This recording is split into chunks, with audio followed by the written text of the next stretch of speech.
Welcome to pungi TV. एक सुंदर से जंगल में सोनी नाम की चिड़िया रहा करती थी। सोनी चिड़िया के माता पिता का कुछ दिन पहले ही देहांत हुआ था। उसके बाद सोनी चिड़िया को 2 वक्त का खाना भी ठीक से नहीं मिलता था। एक दिन सोनी चिड़िया बहुत दुखी होती है और वो अपने मन में सोचती है, पूरे जंगल में कोई भी मेरा सहायता नहीं करता है। जब से मम्मी पापा गए हैं तब से मैंने पेट भरकर खाना भी नहीं खाया है। मैंने ठीक से 2 वक्त का भोजन भी नहीं किया है। मुझे बहुत जल्दी कोई काम ढूंढना पड़ेगा, नहीं तो मैं ऐसे भूखी ही मर जाऊंगी। ऐसा सोचकर सोनी चिड़िया थोड़ा बाजार की ओर चली जाती है। सोनी चिड़िया देखती है कि मोमोज के ठेले पे बहुत सारे लोग मोमोज खा रहे हैं। अरे वाह, ये कौन सी चीज है जिसको खाने के लिए पक्षियों ने लाइन लगा ली है। क्यों ना मैं भी ये मोमोज बनाना सीख लूं और जंगल में छोटा सा दुकान खोल लूं। ऐसा करने से मेरी गरीबी भी खत्म हो जाएगी और मुझे 2 वक्त का रोटी भी मिल जाएगा और मेरी रोजगार की समस्या भी दूर हो जाएगी। उसके बाद सोनी चिड़िया घर वापस आ जाती है और जल्दी से रुपए का इंतजाम करके अपना एक छोटा सा मोमोज का शॉप खोल लेती है।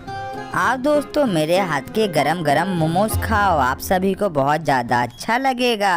ऐसे मोमोज आप लोगों ने कभी नहीं खाए होंगे। मेरे हाथ के मोमोज खाकर आप सभी सब कुछ खाना ही भूल जाओगे। धीरे धीरे पंछियों की भीड़ उसके दुकान के पास आने लगी।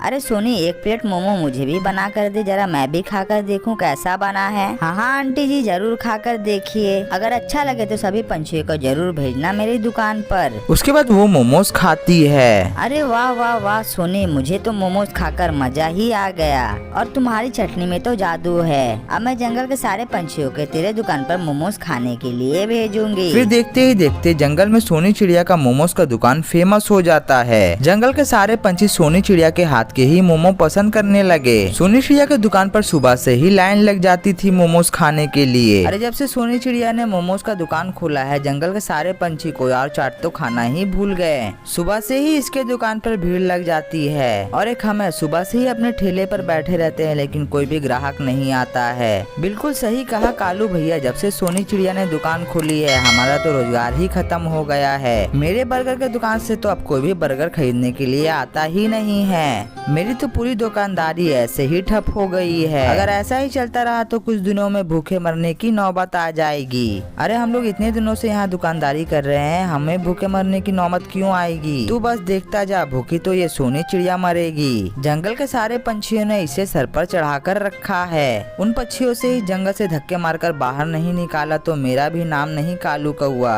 इतने सालों से हम लोगों ने भी कच्ची गोलियां नहीं खेली है कि कोई भी 2 दिन में हमें बाजार से बाहर निकाल दे। उसके बाद कालू कौआ और चील मिलकर प्लान बनाते हैं कि सोनी चिड़िया को अपने जाल में कैसे फंसाएं और उसे जंगल से कैसे बाहर निकाले। अगले ही दिन सोनी चिड़िया अपने दुकान पर मोमोज बिक्री कर रही होती है। आइए आइए, गर्मा गर्म मोमोज ले लीजिए और साथ ही आज ऑफर चल रहा है, आपको ऑफर का भी मजा लेना चाहिए। आज मैं आपको बहुत ही कम दाम में मोमोज खिलाऊंगी, जल्दी जल्दी आइए। तभी कालू कौआ अपने दुकान पर नाटक शुरू कर देता है। अरे ये क्या हो गया, मेरे पंखों में बहुत जोड़ों की दर्द हो रही है, मुझे कोई डॉक्टर के पास लेकर चलो। अरे ये क्या हो गया, मेरे पंखों को कोई है, मेरी मदद करो। कोई है यहाँ पर जो मुझे अस्पताल तक पहुँचा दे।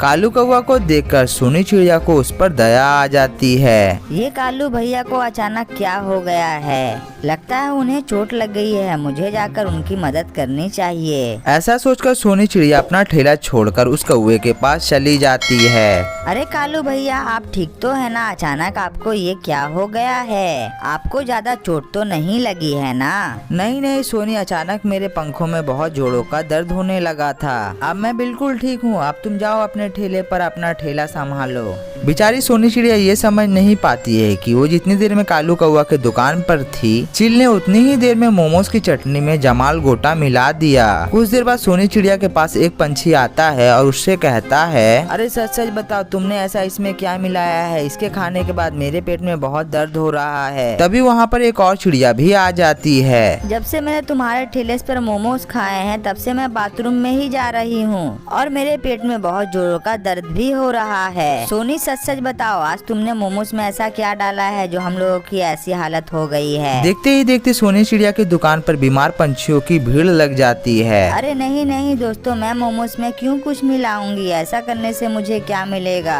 ये तो मेरी रोजी रोटी है। मैं अगर मिलावट करूंगी तो यहाँ पर खड़े होकर मोमोज कैसे बेच पाऊंगी। सोनी चिड़िया सभी पंछियों को समझाने की कोशिश करती है, लेकिन जंगल का कोई भी पंछी उसकी बात सुनना नहीं चाहता है और वो सभी मिलकर सोनी चिड़िया का मोमोज का ठेला तोड़ देते हैं और बेचारी सोनी चिड़िया रोते हुए अपने घर चली जाती है। सोनी चिड़िया के जाने के बाद, देखा चिल मेरा कमाल, मैंने बोला था ना कि इस चिड़िया का ठेला तोड़वा दूंगा।